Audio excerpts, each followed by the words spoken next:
When you see murder mysteries play out in fictional backdrops on movies and on TV, they can seem glamorized and larger than life, almost a bridge too far where such plots and backdrops are just too imagined to be real. But today we're looking at a case that could have come straight from the silver screen. But when you cut through the glitz and the glitter, the motive comes down to the humdrum and mundane desire for money and a certain way of life. But even to this day, there is still an air of uncertainty around what truly happened and who the main player was. This is the twisting case of the murder of Ted Ammon in New York in 2001, and this is Murder of Crows.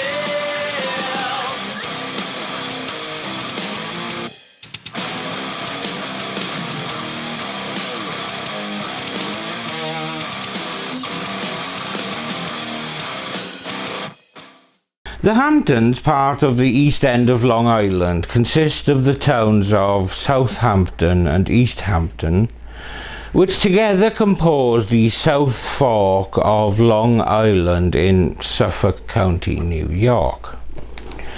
The Hamptons are a popular seaside resort and one of the historical summer colonies of the northeastern United States. The Montauk branch of the Long Island Railroad, the Montauk Highway, and private bus services connect the Hamptons to the rest of Long Island and to the wider New York City, while ferries provide connections to Shelter Island, New York, and Connecticut. The Hamptons are home to many communities. Historically, it has been devoted to agriculture and fishing, and many farms are still in operation in the area. There are 3 commercial vineyards also operating in the Hamptons. Given the area's geographic location, it has maintained strong commercial and social links to New England and the nearby states of Connecticut and Rhode Island.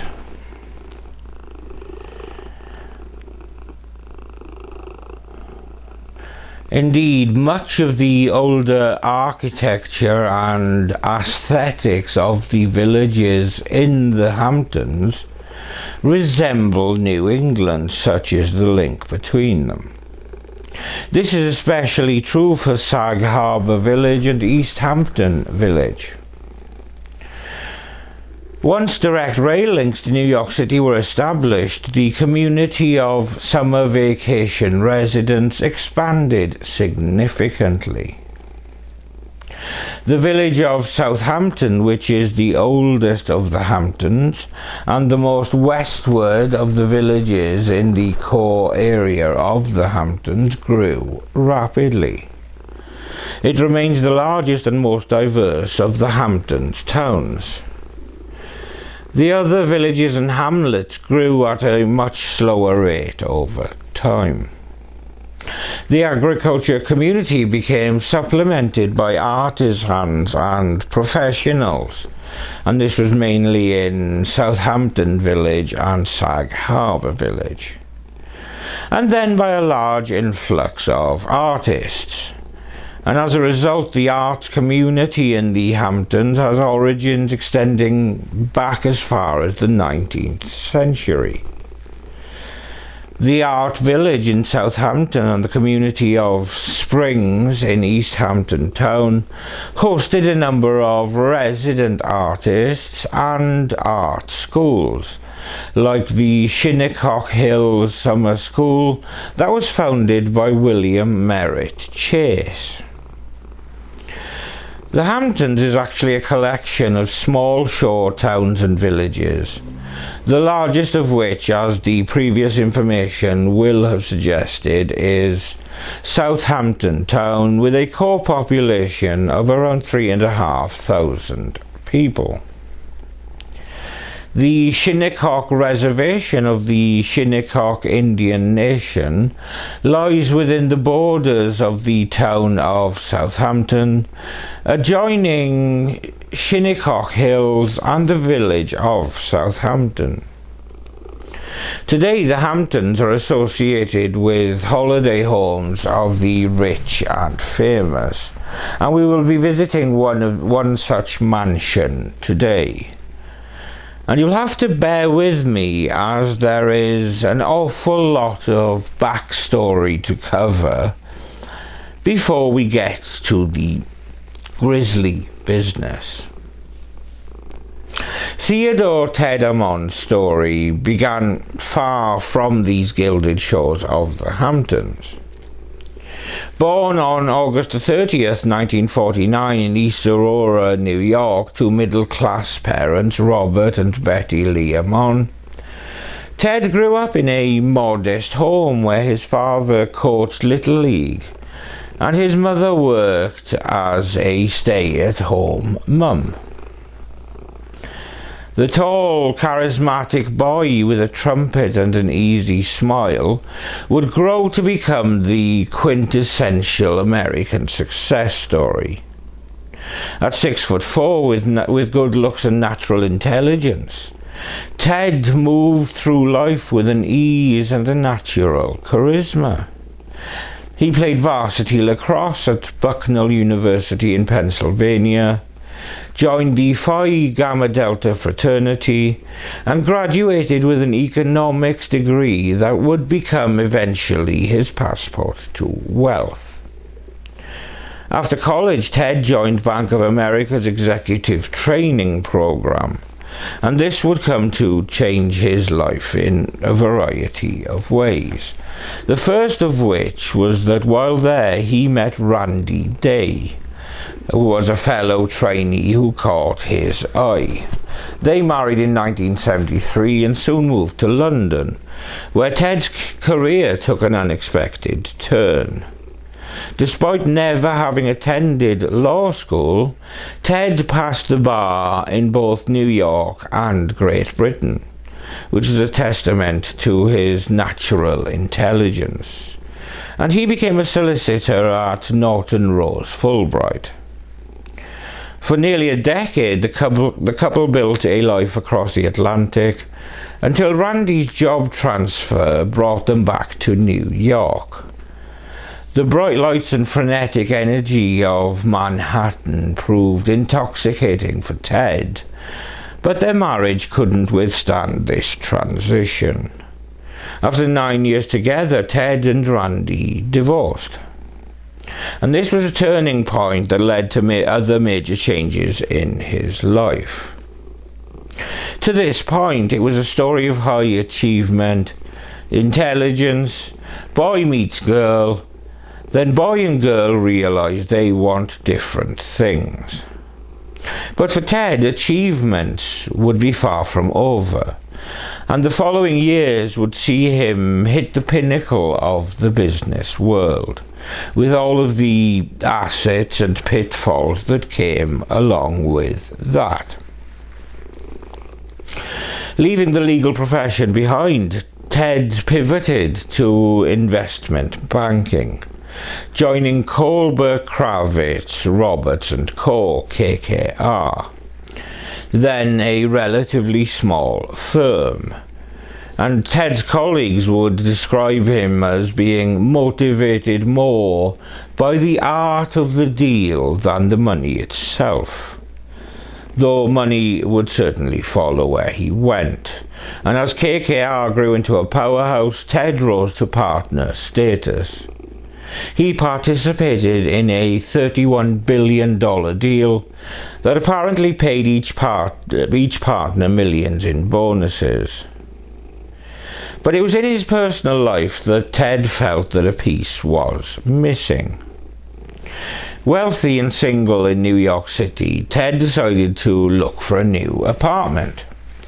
And this seemingly run-of-the-mill decision would set in motions that would indirectly eventually lead to his death. In 1986, Ted, flush with Wall Street success, contacted a real estate agent to help him find a new apartment.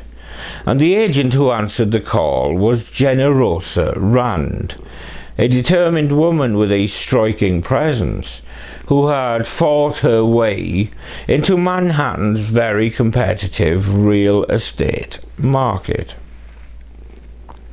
From the moment they met, colleagues would later say that Ted was smitten. And whatever spark had ignited between them rapidly bloomed into romance. And within months they were married.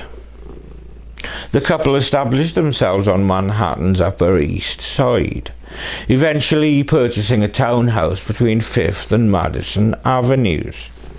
Prime real estate within a city full of prime real estate. Generosa left her career to manage their growing portfolio of homes and their increasingly busy social calendar, with the pair becoming fixtures in New York high society. For those who knew her background, Generosa's rise was completely remarkable. Raised in Laguna Beach, California by a single mother, her childhood was marked by tragedy. When she was just 10 years old, her mother died of brain cancer.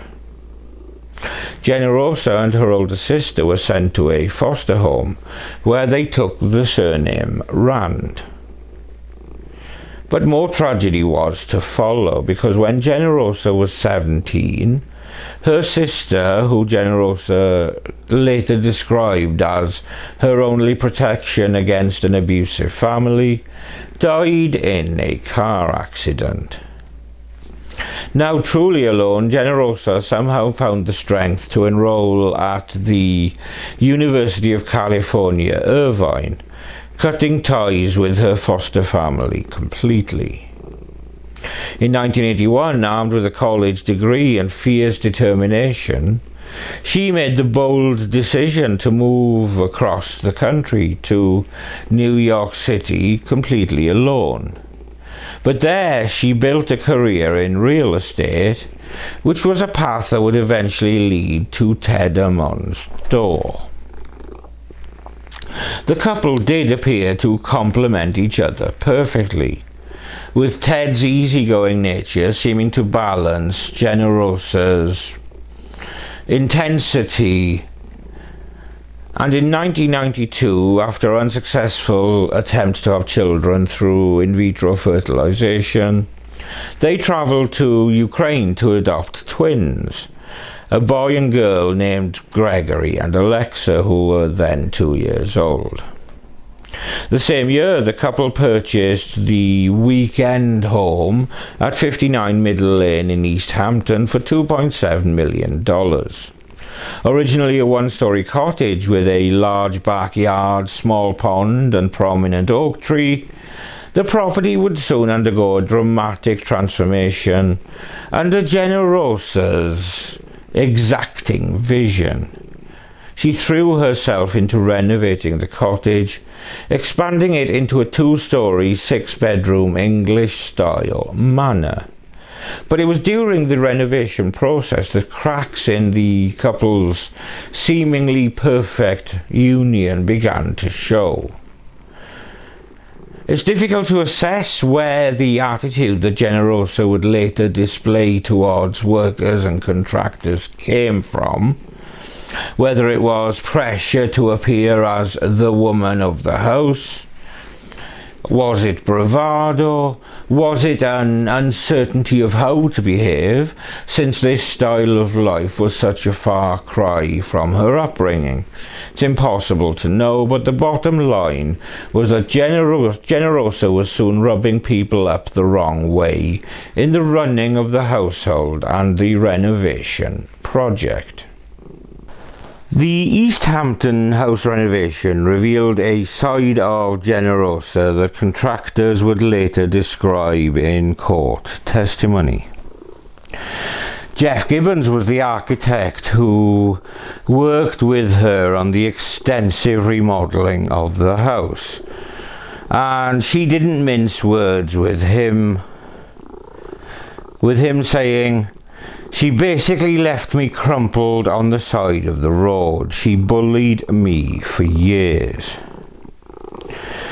According to Gibbons, Generosa wouldn't allow him to take credit for any aspect of the design. When she learned he had mentioned his work on the house to others in town, she contacted him and furiously screamed at him, "How dare you take credit for my work?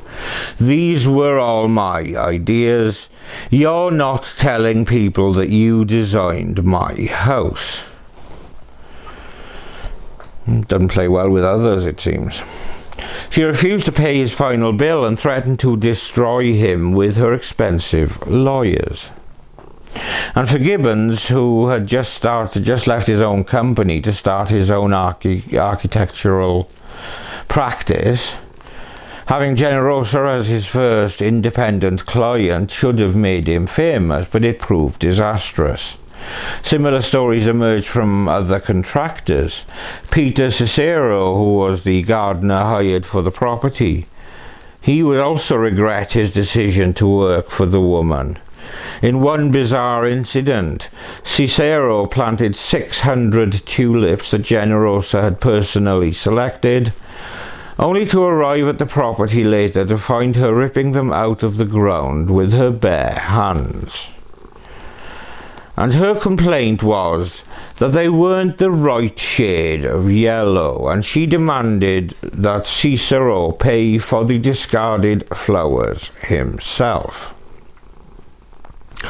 On another occasion, she called Ted's bookkeeper at 5 a.m. irate because, wait for this, the bubbles in the pool were blowing the wrong way. I shit you not. The very epitome of first world problems, and these weren't isolated incidents. Friends of the couple began noticing tension between them. Generosa would correct Ted in public and would sometimes do this harshly.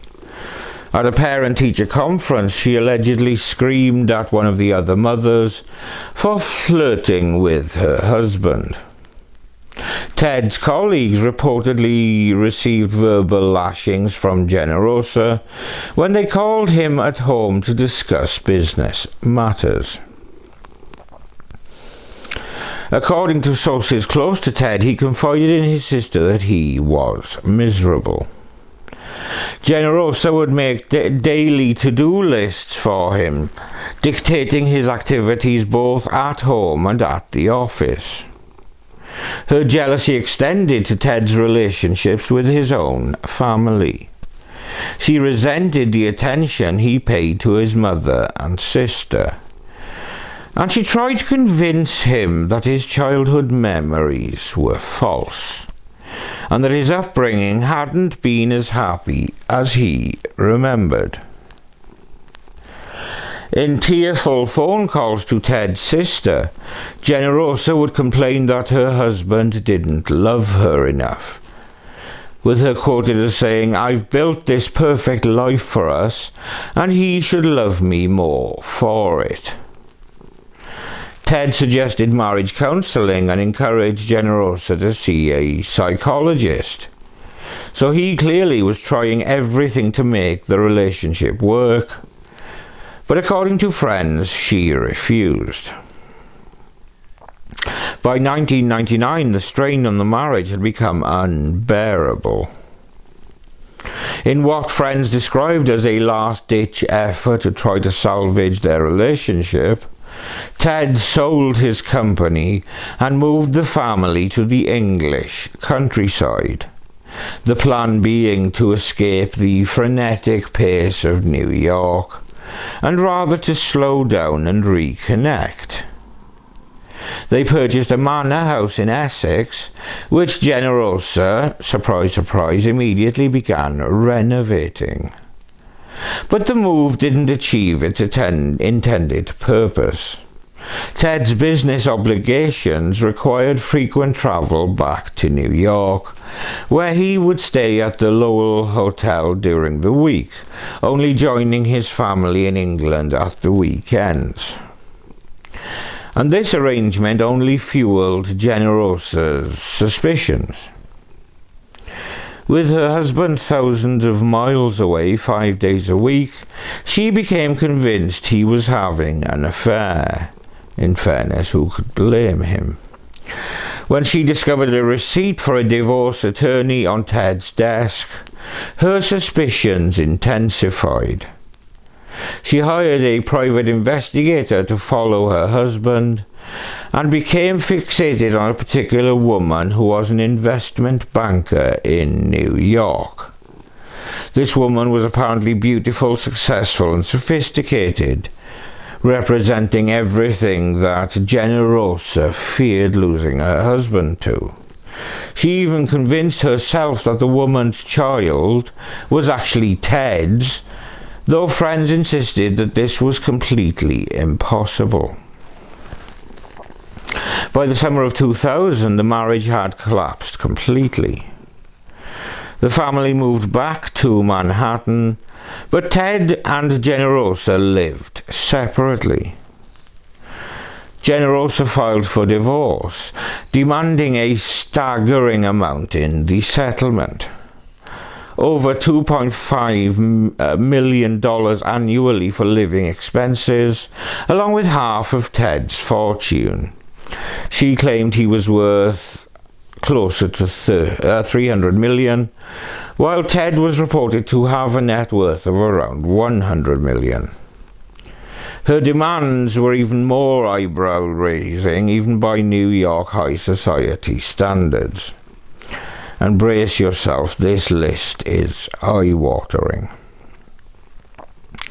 She wanted $50,000 annually for a bodyguard, $50,000 annually for a housekeeper, $50,000 for a chef, $50,000 for a driver, $30,000 for a gardener, $100,000 for an assistant, $60,000 in residential maintenance, and this was just for her life in New York.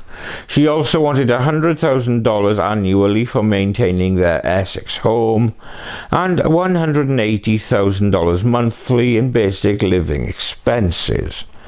Fuck me, where do I find a husband like this to scavenge off of? The divorce, surprisingly, quickly turned acrimonious. Generosa went through several attorneys before finding one who would pursue her interests aggressively. She cut ties with most of their mutual friends, calling to berate anyone who maintained a relationship with Ted. In response to the divorce filing, Ted purchased a 10th-floor apartment on 5th Avenue, intending it as a home for Generosa and the children. But of course she had other plans, finding a $9 million townhouse that she preferred.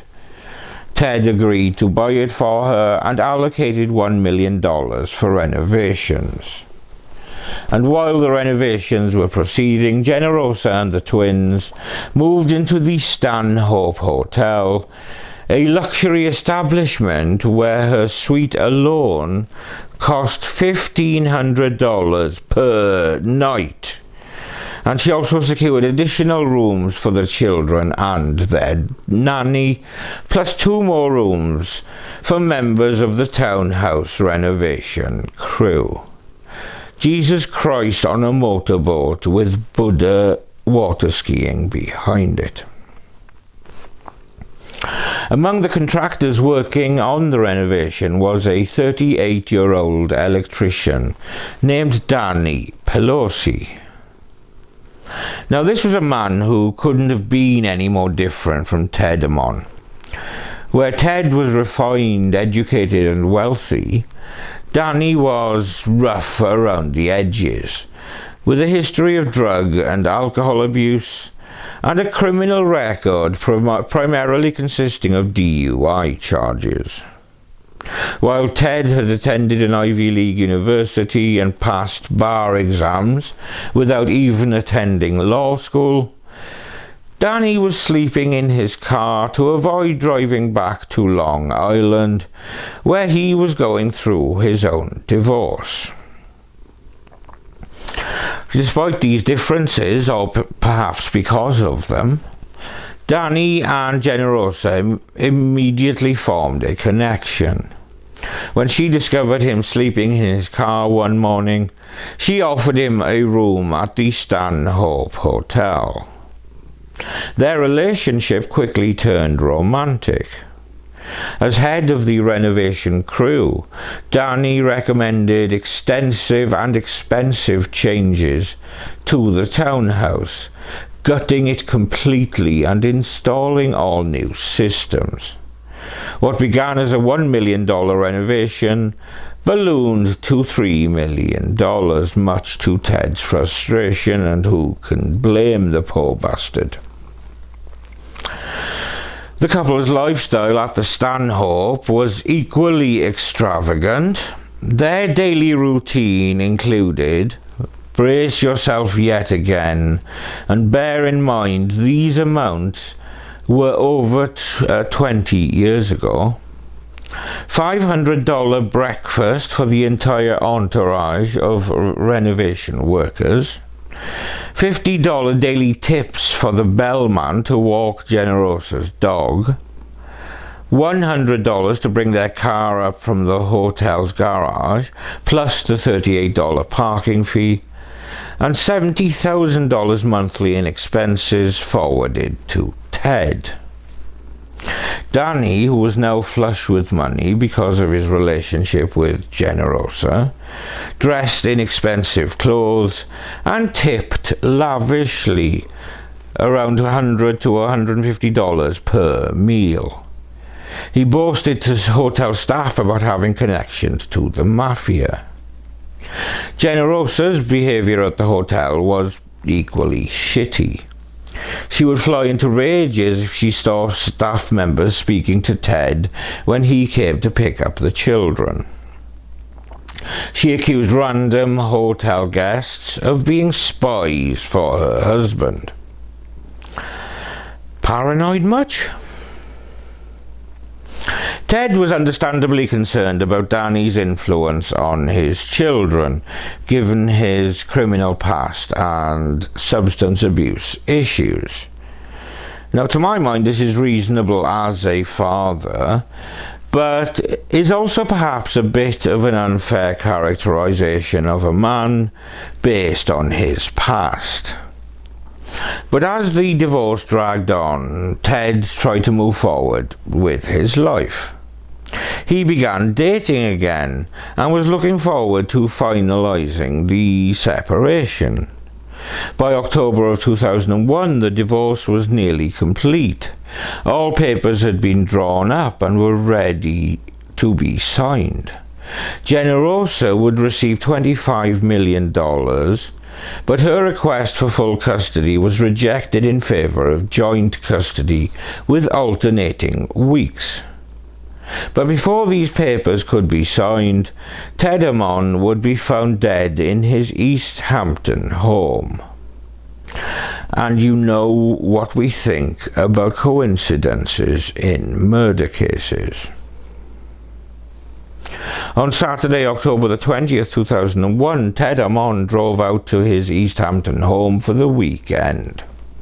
The divorce was nearly finalized, and despite standing to lose significant money in the divorce settlement, He had reached a point in his life where he valued time more than money. The major consolation for Ted was that he would keep the East Hampton house that he absolutely loved. That evening, Ted dined at the farmhouse restaurant, leaving at around 9:30 p.m. After this, he went to a beach near his home. At 9:44 p.m. he called his girlfriend, and during the conversation he mentioned seeing something that spooked him, and said that he was heading back to the house. No further information was uncovered about who or what he had seen that had so unsettled him. And this was the last time anyone would hear from Ted Ammon. 2 days later, on Monday, October the 22nd, Ted's business partner, Mark, grew concerned when Ted failed to call about after-school plans for the twins, which was something completely out of character for a man who was devoted to his children.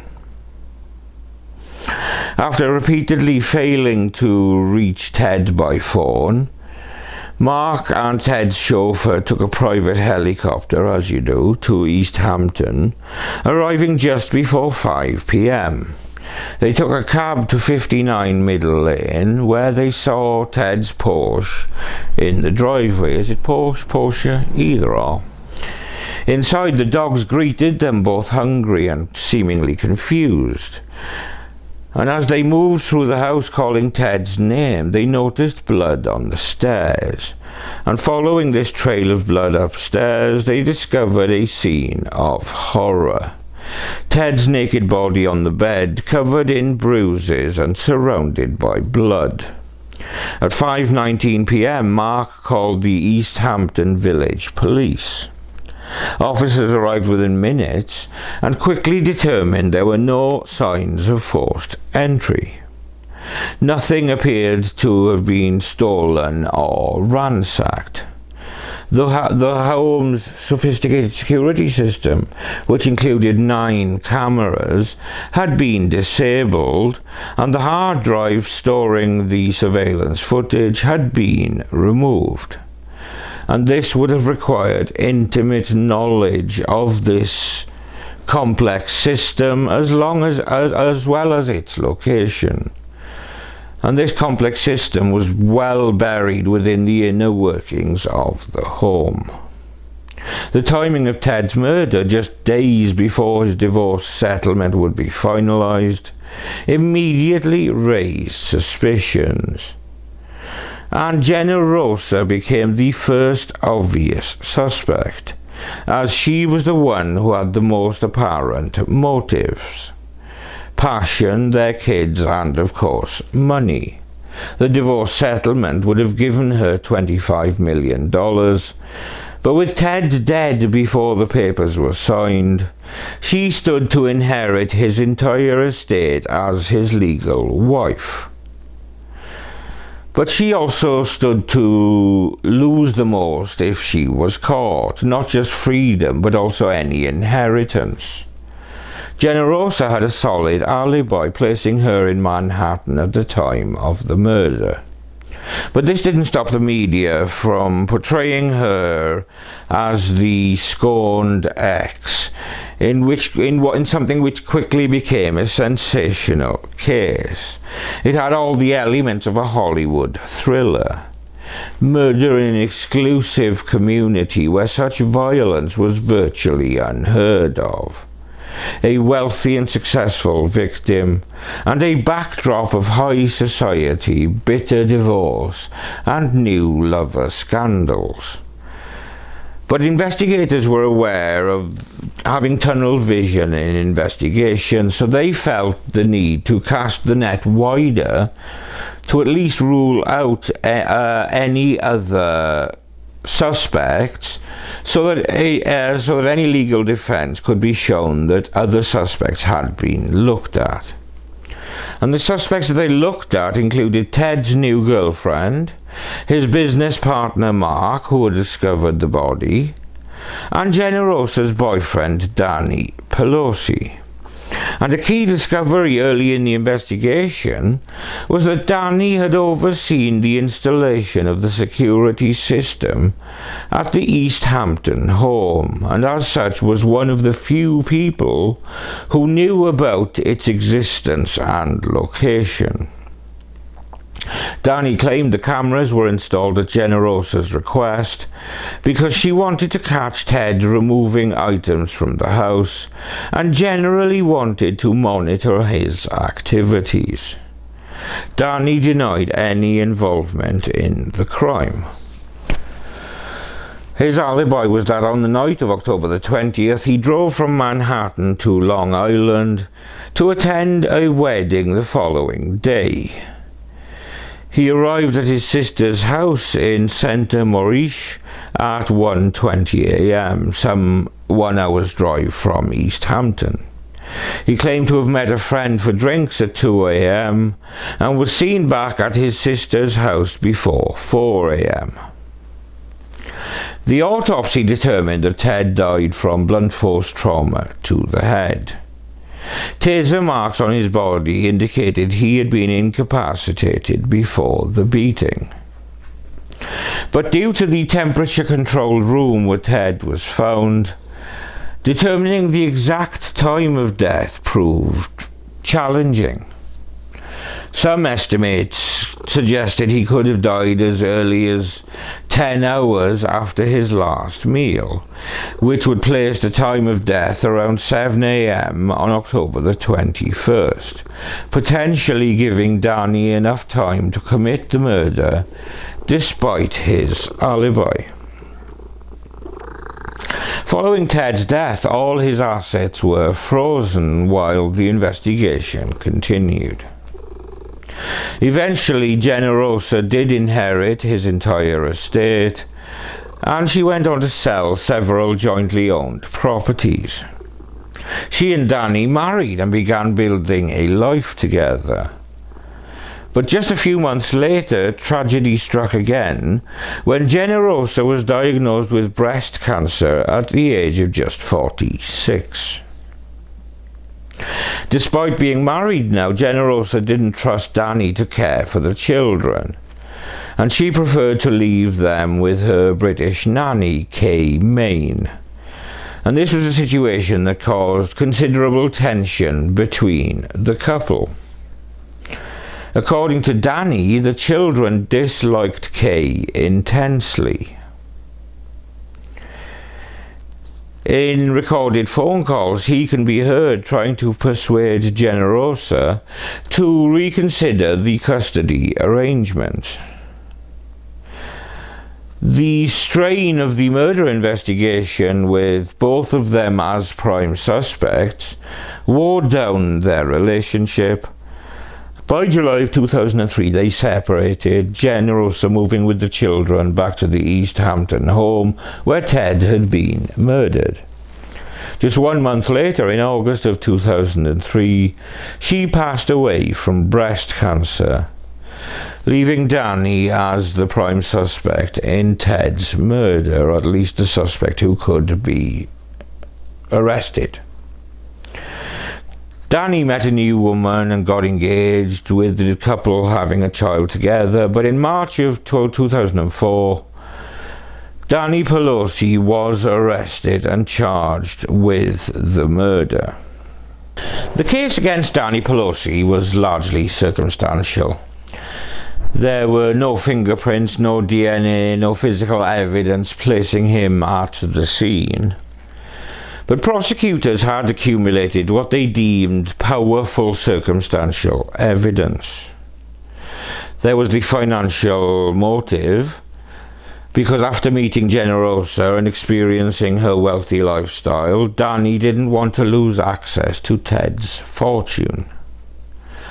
There was witness testimony with multiple witnesses claiming Danny had confessed to the murder. In fact, a contractor who worked with Danny testified that he had talked about killing Ted a year before the murder occurred. An ex-girlfriend claimed that Danny told her about the murder, saying that Ted cried like a bitch during the beating. When she asked why he had done it, Danny allegedly replied that he had a monster inside him. Danny's own father testified against him, claiming that hours after Ted's murder, Danny had asked him how to dispose of something so that nobody will find it. There was the taser connection. Danny had ordered 2 tasers before the murder, and the marks on Ted's body matched the distance between prongs on the type of taser that Danny had purchased. The defense strategy focused on the lack of physical evidence and challenged the credibility of witnesses. They presented an expert who testified that Ted was likely murdered 3 to 4 hours after his 9 p.m. meal, which would align then with Danny's alibi. Phone records confirmed Danny was driving towards his sister's house at the time, and his sister verified seeing him there. Just before jury began deliberations, Danny, against the advice of his lawyer, decided to testify. In a stunning move, he claimed that Generosa had asked him to kill Ted, but he had refused. He suggested her Manhattan alibi was false, and claimed that she had threatened to kill Ted 100 times. In other recorded calls introduced at trial, Danny suggested that she had only married him to keep his mouth shut. He speculated the number of blows to Ted's head indicated someone of limited strength, possibly suggesting Generosa could be the killer. After more than 2 months of testimony, the jury deliberated for just 3 hours before returning a guilty verdict. Danny was convicted of second-degree murder and sentenced to 25 years to life in prison, and he is currently serving his time at Auburn Correctional Facility. He will be eligible for parole on October the 14th, 2031, when he will be 67. Jurors later said they believe Danny either committed the murder himself, had help, or hired someone to do it. The most convincing evidence, according to several jurors, was his intimate knowledge of the security system that had been disabled and the hard drive stolen. Danny has appealed for a new trial, but this request was rejected out of hand. The true victims were undoubtedly the twins Gregory and Alexa.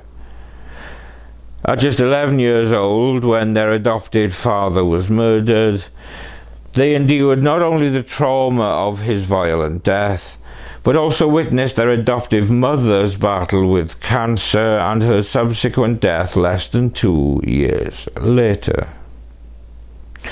These children, who had already experienced abandonment in their earliest years in Ukraine, lost both adoptive parents in horrific circumstances. Throughout the divorce, Generosa had allegedly tried to turn them against their father, telling them that Ted had mob connections, was stealing money, and had bugged their phones to spy on them. The case left many questions unanswered. Was Danny Pelosi the sole killer, or did he have help? Was Generosa involved in planning the murder, even if she wasn't physically present? What did Ted see on the beach that spooked him during his final phone call with his girlfriend? Those who believe in Danny's guilt point to the calculated nature of the crime. The disabled security system, the removed hard drive, the use of a taser to incapacitate the victim. These elements suggest premeditation rather than a crime of passion. But the high-achieving and driven Ted Ammon, who had done everything to save his marriage, and who bent over backwards to accommodate his grasping, estranged bitch of a wife, was brutally beaten, and regardless whether it was Generosa or Danny or both of them or a hired hit, it was clearly greed that motivated the murder of a man who, while ruthless in business, was a kind man and a good father. This video is dedicated to this man brutally killed in the home that he loved so much. I send love to his friends and family, especially the twins who were hit with losing both parents in quick succession. Greg is now a filmmaker, and he was behind the documentary 59 Middle Lane, looking into the story of his father's murder in what must have been a cathartic experience for him. I send much love to Greg and to Alexa. Thank you for watching another episode of Murder of Crows. Please hit that subscribe button if you haven't yet, and make sure you turn on notifications to stay updated with my twice weekly uploads. But with that said, I'm Steve, this furball is Samson, and we will see you when we see you.